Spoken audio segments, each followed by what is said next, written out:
Hi, everyone. I'm Kevin Nelson. Here's a look at what's going on this week in the news. We begin with news from the Vatican. Pope Francis closed a two-day retreat with leaders of South Sudan by kneeling at their feet, begging them to give peace a chance and to be worthy fathers of the nation.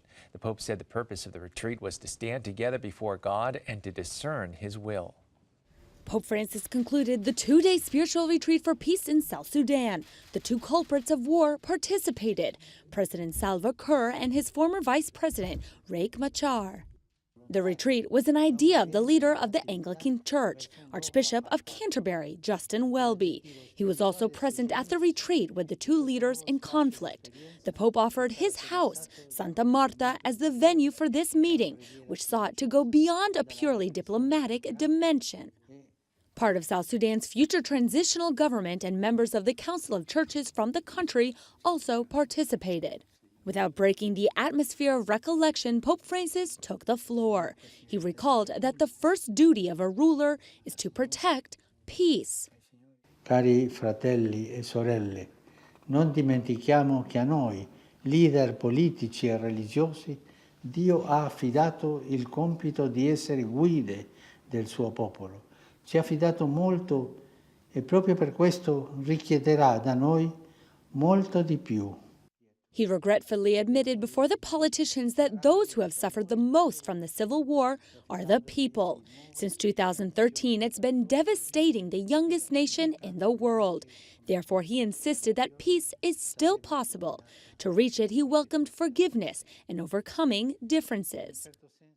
La gente è stanca ed esausta ormai per le guerre passate. Per favore ricordatevi che con la guerra si perde tutto.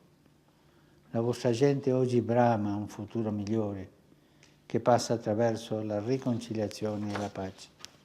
The meeting ended with a prayer. Then the Pope spoke off the cuff with words addressed directly to the two leaders responsible for the war. Vi chiedo come fratello. I ask you as a brother, rimanete nella pace. Stay in peace. Lo chiedo col cuore. I'm asking you with my heart. In an unforeseen gesture, Pope Francis approached Salva Kiir, Riek Machar, and the vice presidents of the country and kissed all of their feet.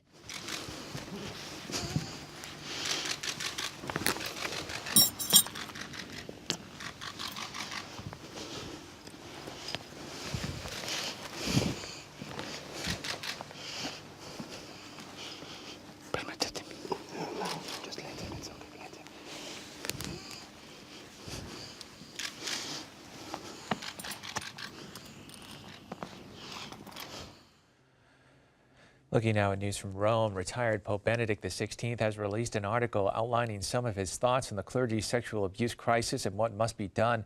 In the article, Benedict XVI says he sees the crisis rooted both in the cultural and sexual revolution in the Western world in the 1960s and a collapse of the existence and authority of absolute truth and God. Pope Benedict added that a misreading of the Second Vatican Council shifted the Church's understanding of revelation, resulting in a diluted or shape-shifting morality that was no longer grounded in natural law and the existence of absolute good and evil. He said morality could only make relative value judgments contingent on the moment and circumstances. Pope Benedict said the crisis caused by the many cases of clerical abuse must not lead to taking the Church into our own hands and redesigning it. Instead, he said the task is to learn again to recognize God as the foundation of our life instead of leaving him aside. In news from around the world, a Nicaraguan bishop is being called to Rome at the request of Pope Francis. Auxiliary Bishop Silvio Baez Ortega of Managua has been among the most vocal critics of President Daniel Ortega and has been harassed for his outspokenness. At a press conference, the bishop confirmed that in June of last year, he had been warned by the U.S. of a plan to assassinate him. Recibí una llamada del Departamento de Política de la Embajada de los Estados Unidos para decirme que tenían plena certeza que había un plan para asesinarme, que tuviera cuidado porque iba a ocurrir en los próximos días.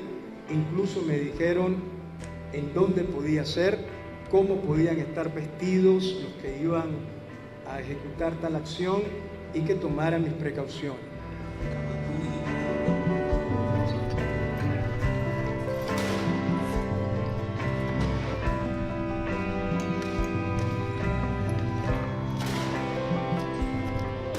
continuamente hay drones encima de mi apartamento en el seminario. Más de una vez, motorizados que rodean el seminario y que han entrado al parqueo. La cantidad de amenazas por el teléfono son incontables. He cambiado mi número 4 veces en menos de un año.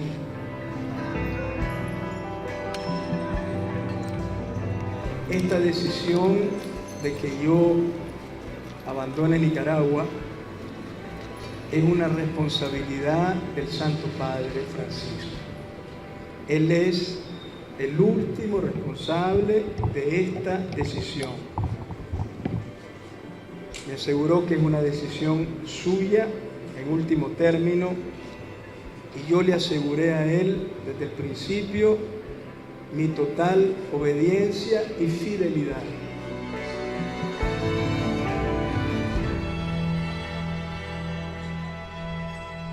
And finally in the news, at a signing ceremony at the Ohio Statehouse April 11th, Ohio Governor Mike DeWine signed a bill that would make it illegal to carry out an abortion once a fetal heartbeat is detected. In his remarks, the governor said government's role should be to protect life from the beginning to the end, to protect those who cannot protect themselves, such as the elderly, the unborn, those who are sick, those who have mental illness or have an addiction. The Ohio House April 10th voted 56-40 in favor of the bill. The Senate adopted it a short time later, sending it to DeWine for his signature. Opponents of the measure, including American Civil Liberties Union of Ohio, have pledged to challenge the law in court. Well, that's all the information we have for you this time. I'm Kevin Nelson. Don't forget, you can keep up to date on Catholic news throughout the week. The Catholic Newsbreak right here on the Catholic TV network.